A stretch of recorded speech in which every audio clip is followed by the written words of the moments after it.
This is the Aftermarket Radio Network.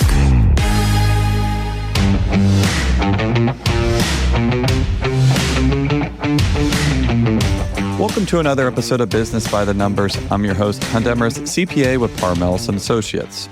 So this week we have a bit of a downer episode, but being an economics major in college, we have something unfortunate but historical that is happening to our economy.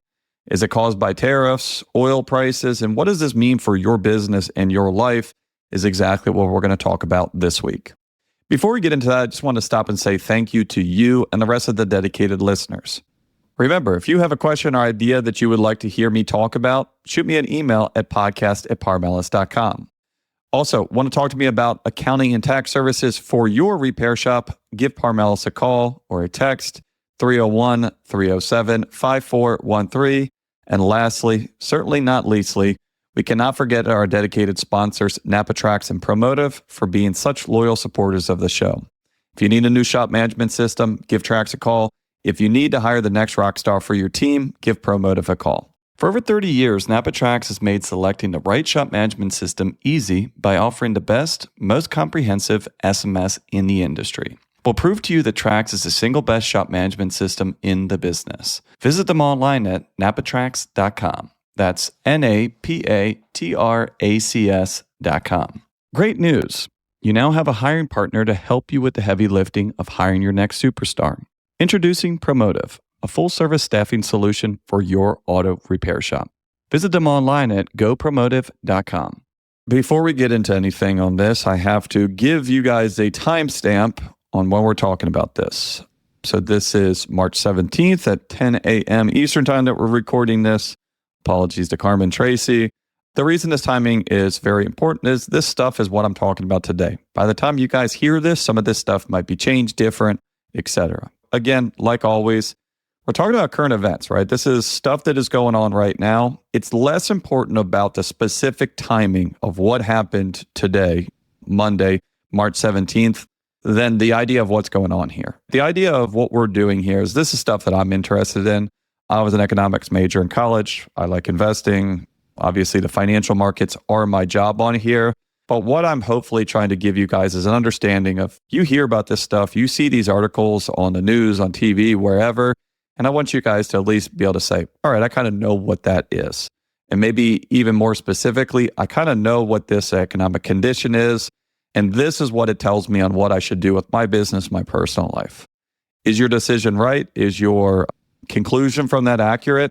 Yeah, probably, because it's for you. This stuff is not universal. If you ask 100 economists, 100 investors, 100 business owners right now, what you think that this year is going to look like, you're going to get a different answer from all of them. And half of them are probably not wrong. And again, depending on what you have going on with your business, your risk appetite, your age, your demographic, your location, what you choose to do with this information is probably different as well. I had a couple of people kind of ask similar questions, envision talking about the podcast, but no, I'm not giving you what you need to do for your business. I'm hopefully giving you the information that you can make this own decision yourself. I've been doing this podcast for over 3 years, and just based on the timing of when we started this stuff, 2022, we talked ad nauseum about interest, economy, inflation, the Federal Reserve. And honestly, it's been quiet for a while. There's been a couple things that's come up. We've touched briefly on this, interest rates and things of the like, but there really hasn't been much to talk about. And why? Well, the reason is because the Federal Reserve, the Treasury, the presidential office, whether it was Biden and now Trump in there, has been doing a ton of changes. They've been slowing down some quantitative easing. They've been doing some different fiscal policies, trying to mess with inflation by way of generally interest rates and also kind of mess with it by way of unemployment. The reason we haven't been talking about this a lot is you guys don't care about the inputs, really. Some of the stuff that the Federal Reserve is doing is definitely affecting you on a day-to-day basis, but it's really not anything major. And that is probably the big issue. All of the stuff that they have been doing here has been trying to do one thing. They want to lower prices. If you look at the crux of the entire issue of where we stand, we really have one issue. We have a ton of issues, believe me. But there's one issue specifically that they're trying to go after, and that is inflation. Inflation is the rate at which prices raise and generally measured over an annual basis. You don't want prices to stay the same because that means that if you hang on to it, you'd be better off just selling it than hanging on to it. So generally, everything goes up in value, but you don't want it going up too much. So think about it this way. If you have something that is worth $1 today and it's going to be worth $1 next year, do you have any incentive to keep it or sell it? Not really. You don't have an incentive to do anything because you're like, I could sell this at any given point for the same amount. From a buying perspective, you're not really anxious to go buy this because you're like, I don't really need it right now. In 6 months, it's still going to cost $1. I'll buy it then. Demand for that product goes down. The other flip side of this, if demand is kind of low on this, it keeps prices low because people are like, it's always going to be there. When you have prices that are falling, you have a very weird thing because if you see prices are falling, demand for that product goes down even less. I used to be able to buy that for $1. Now it's worth 90 cents. I'm not going to buy it right now because I see these prices falling. The thing about that, when you have prices falling, a lot of times it keeps on falling because people look at this and say, well, I'll wait till next week because it might be worth 80 cents. And then the following week, 70 cents. If you have kind of stable pricing, demand goes down because there is not a scarcity mentality. It's going to be around. I'm going to be able to buy it for the same price. Demand, if the prices are falling, is even worse because you're like, I don't really want to buy it. No one else seems to want to buy it. Prices are going down. And if I change my mind, I'm going to be able to get it even cheaper. If you look at those from a personal perspective, if you just had one side of the equation, prices staying the same and prices falling is good for you because you can either buy the same thing for the same amount of money or the same stuff for less. As you might imagine, it is not good for the overall economy, the entire country, when prices are going down. That means that demand is down. It generally means that people don't have money, so they have less of it. And so this is kind of what we would see in a recession. Prices are falling, not technically a recession because it has some other aspects to it, but a market correction would be a better term. Prices going down or starting to increase slower than they have in the past. All of this stuff is more textbook hypothetical because none of that we have really seen any time in recent history, at least in the United States. We're on the precipice of it, which is the whole reason we have this episode. In order to kind of go to the downside of what we are kind of facing, we have to look at the upside of what we are currently faced with. What is going on right now is they are trying to get these prices under control. We don't have prices remaining the same. We don't have prices falling. We have prices going up. Generally, and the target for the Federal Reserve is they want to see inflation of around 3%. They want to see prices go up around 3%. It's a strong number. It creates consistent demand on this. It kind of is still keeping up with our economy, but hopefully not outpacing our economy. Because if you make 5% more than you do last year and stuff costs 3% more, do you have more money or less money? You have more money because now you have $105 and that item only cost you $103. Anytime that the economy, and I'm going to change the name of the economy if you're going to look at this from your personal financial perspective, anytime that you are making more money than you did in the previous year on this, you don't care if the prices are going up to a large extent as long as they are not outpacing what you have. The economy has been rocking and rolling.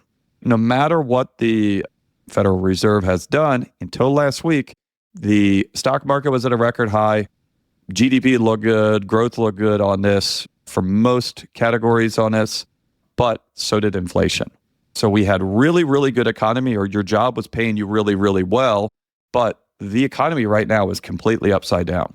If you take a look at where we've gotten, in Maryland, for example, the average net income does not qualify you for a mortgage of an average house.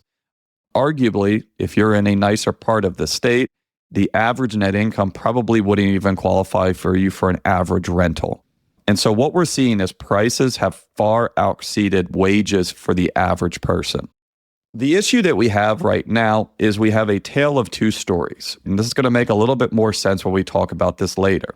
But the reason we have this big disconnect is because if you look at the average American, you don't see what we see in the overall economy. The overall economy, what we see is the overall economy going up and prices going up, pretty much hand in hand.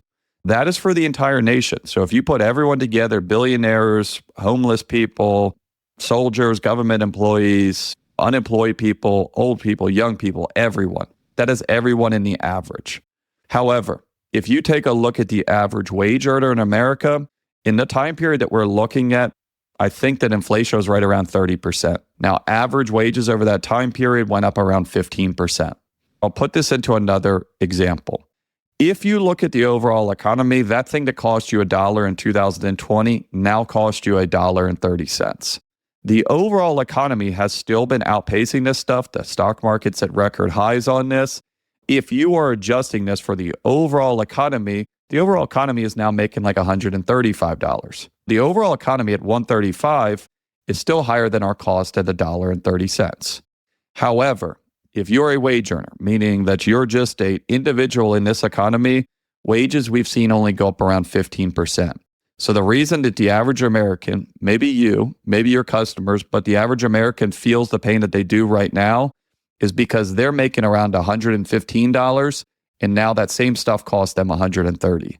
So yeah, if you look at the average of the entire country, if you put all of your money into the stock market, you would be outpacing the increase in prices. But the realistic thing is that most average Americans don't invest all their money in the stock market. They're either spending it or they're saving it and not getting any kind of rates of return like that.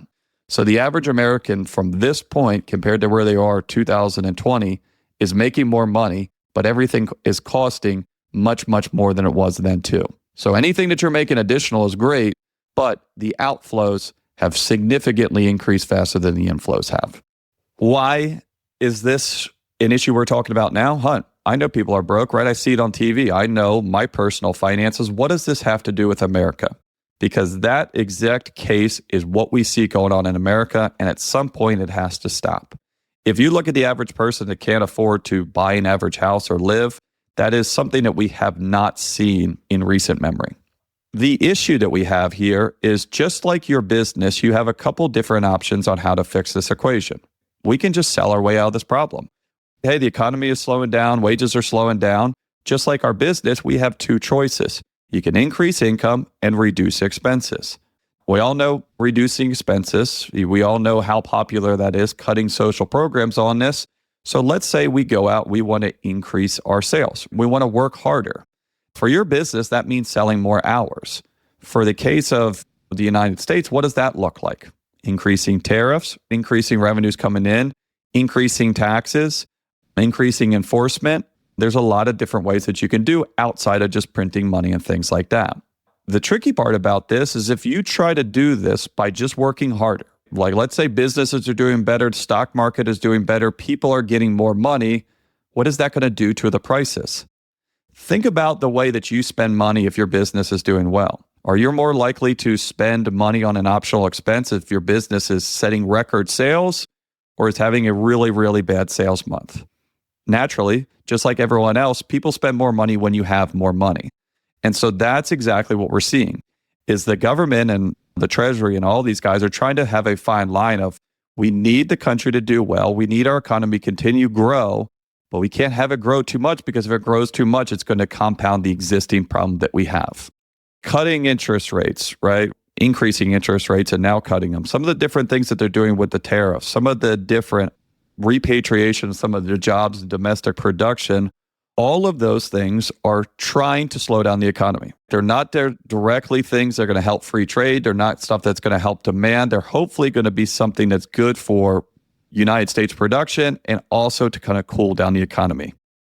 The issue is, and this is really where it gets to economics 101, is, well, which side of the equation should you be on? There's a large argument that you shouldn't be on the supply or demand side, but there's essentially two schools of thoughts that you control prices, you control demand, and in turn, you control consumer behavior by supply side or demand side economics here. So the whole idea on this is, hey, if we want to reduce the way inflation is going, then we can slow down the overall economy, which would slow down people's buying. If the economy growth slowed down, then hopefully we see the kind of same sort of slowdown in pricing. People are logical individuals. If you have less money coming in, you should have less money going out. However, what we have seen is a economy, consumer that seems to be completely insulated from the other side. And what we are faced with right now is an outlook that we have not seen for a long time. NAPA Tracks has made selecting the right shop management system easy by offering the industry's best, most comprehensive SMS. It all starts when a local representative meets with you to learn about your business and how you need to run it. After all, it's your shop, so it's your choice, and having a local representation is a huge plus. Customizing tracks to your business, whether you're a one-person shop or a large multi-bay or multi-location company, our representative consults with you to help optimize your shop's workflow, efficiency, and profitability. And unlike the other guys, we'll be there for you after installation with the best training and support in the business with a learning management system tailored to each role in your company. Simply put, Trax was designed and built for shop owners just like you. Visit us on the web at napatrax.com. That's NAPATRACS.com. Are you tired of spending endless hours searching for the perfect talent to join your team? Promotive is your full-service automotive staffing solution. At Promotive, we believe in being more than just a recruiting agency. We become an extension of your team, working tirelessly to ensure we place the right talent with the right shops. With our always be recruiting mindset, we're constantly seeking out the best professionals in the industry. We manage 90 to 95% of the recruiting process, taking the burden off your shoulders. When you partner with Promotive, you gain a dedicated recruiter and account manager who will work closely with you, understanding your unique requirements and seeking out candidates who fit seamlessly into your shop's culture. We'll ensure that every candidate we present is thoroughly vetted and aligned with your needs. With Promotive, you'll have a peace of mind knowing that we're handling the recruitment process with expertise and precision. We don't just match resumes, we match character, culture, and long-term success. Visit our website at gopromotive.com today and experience the power of Promotive's expertise and dedication. Together, we'll build a stronger and more successful team. What we are looking at now, and this is obviously bearing the lead because we're 15, 20 minutes into the episode, I haven't even said the title, but what we are staring down the barrel right now is a phenomena called stagflation. Like I said before, I am an econ nerd. I was an economics major in college, so we talked about this stuff all the time. In college, the most classical example of stagflation was always Japan. So when I went to college, Japan was still kind of in this period, but essentially between 1990 and the year 2008, arguably the financial crisis kind of saved them a little bit, they had what's called stagflation.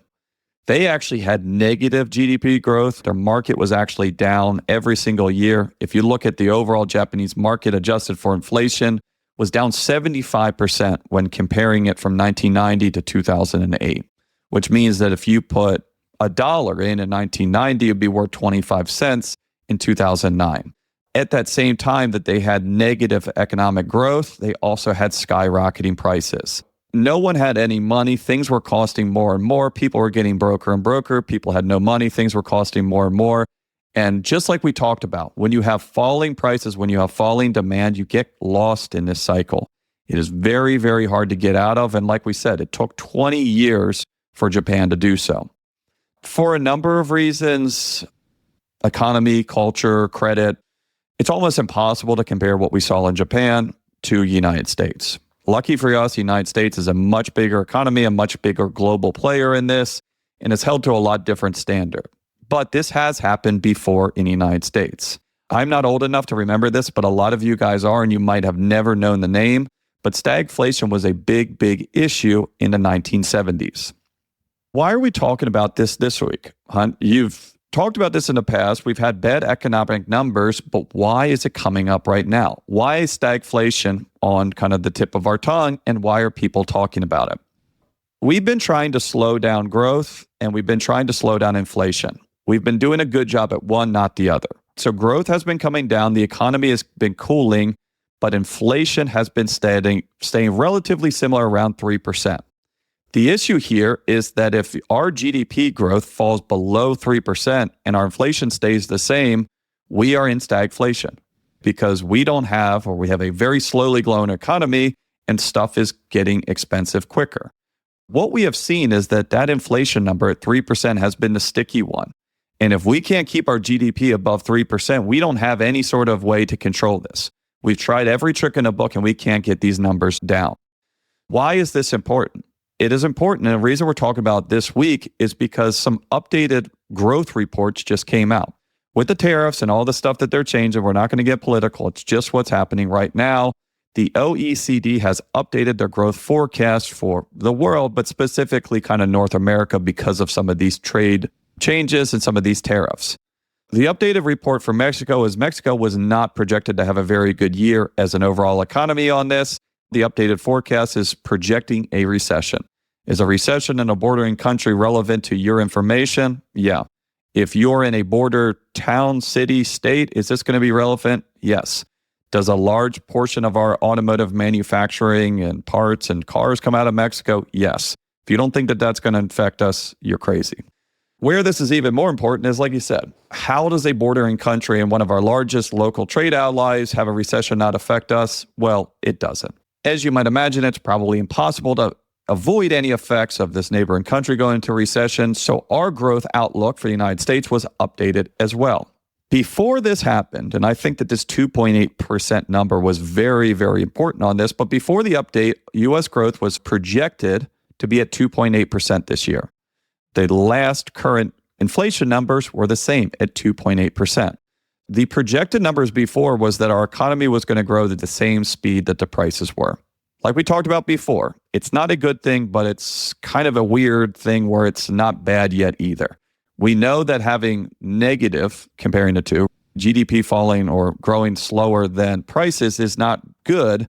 A break even is not really good either because it's so close to kind of going either way. That break even is out the window on this because of all the changes. The OECD did come out and update this stuff, and the current growth projections for the United States this year, a whopping 2.2%. Overall, from a global perspective, they are expecting the United States to fall into stagnation this year. If our prices rise at 3% and our overall economy grows at 2%, we are not even keeping up with current prices. What that would be like for your business is, hey, all of your costs are going up 5% this year. So you're going to raise your prices 4%. You would never knowingly go into a situation and raise your prices less than your cost is going up. So what are you probably going to have to do? Raise your prices even more, which probably then increases demand, makes the prices go up even more. Both of these ways, whether they're going down or they're going up, get very, very tricky once you get too far away from the mean. Because again, a problem that has decreasing prices can magnify that and have prices fall even farther. And just like we saw in COVID, if you have a spike in demand, spike in prices, that can also have a run on prices the exact other way. I am very careful about using the phrase history repeats itself because history does repeat itself, but very, very, very seldom in the same exact way.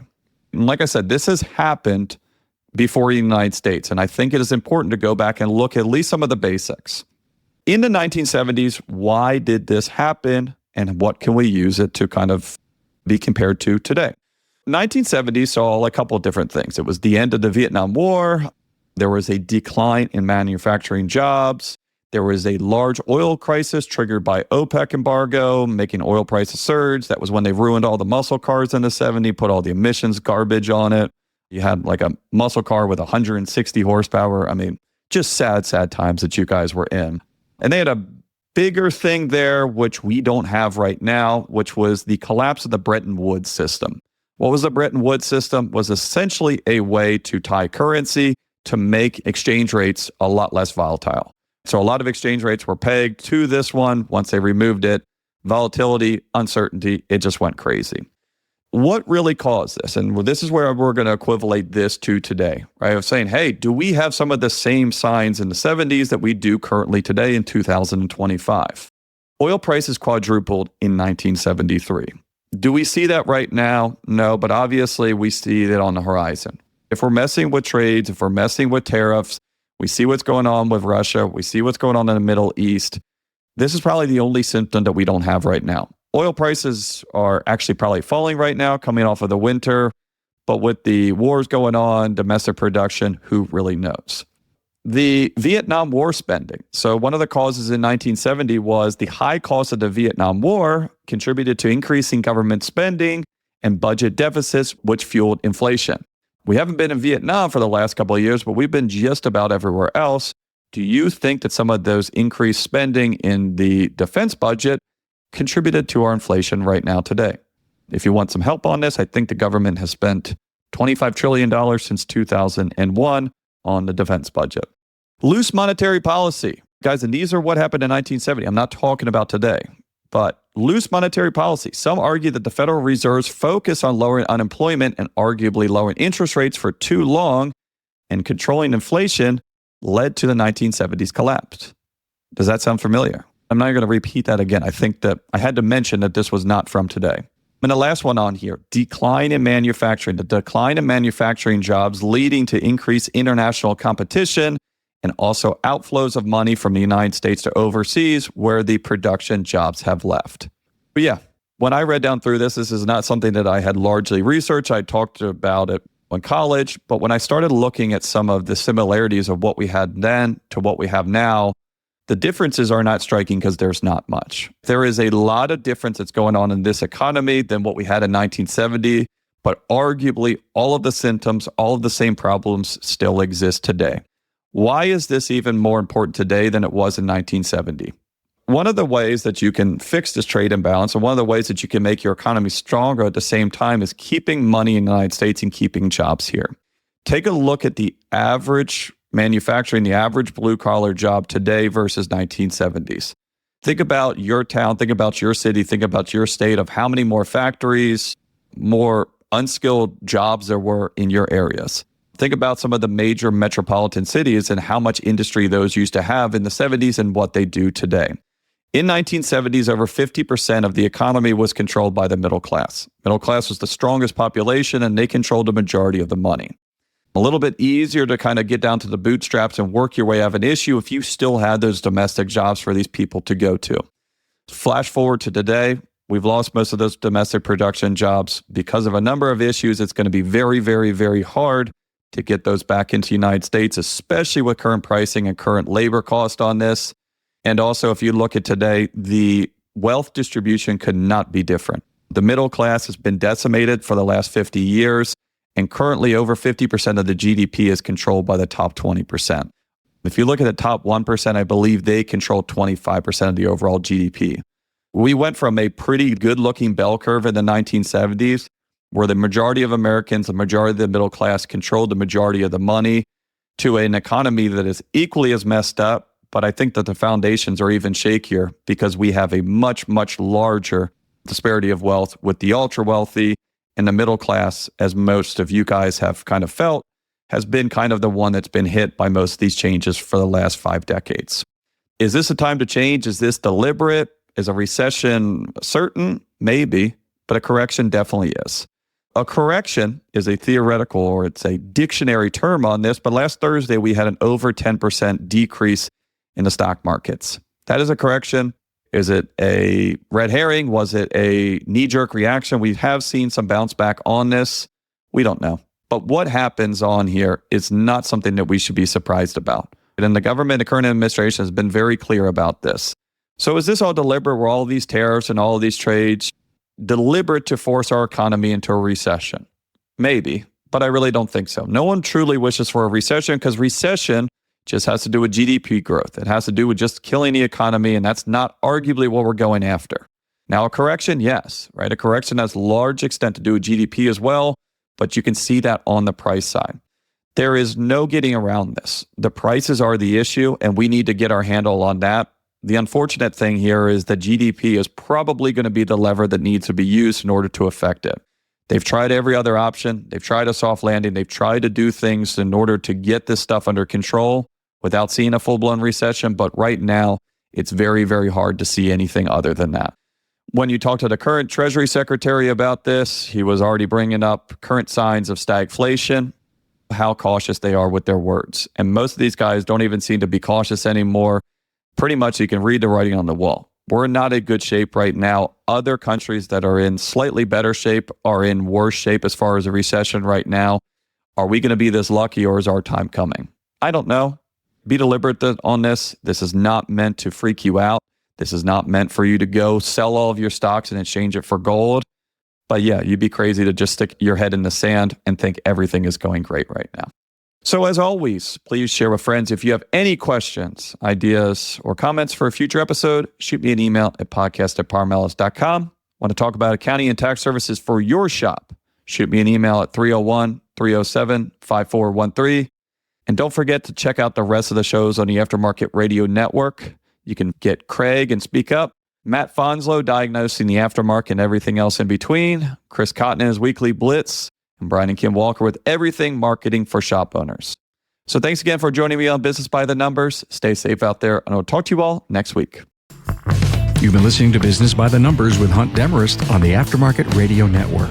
Follow Hunt on your favorite podcast listening app. Let him know what you'd like him to cover. His email is in the show notes. Hunt is all for advancing the aftermarket.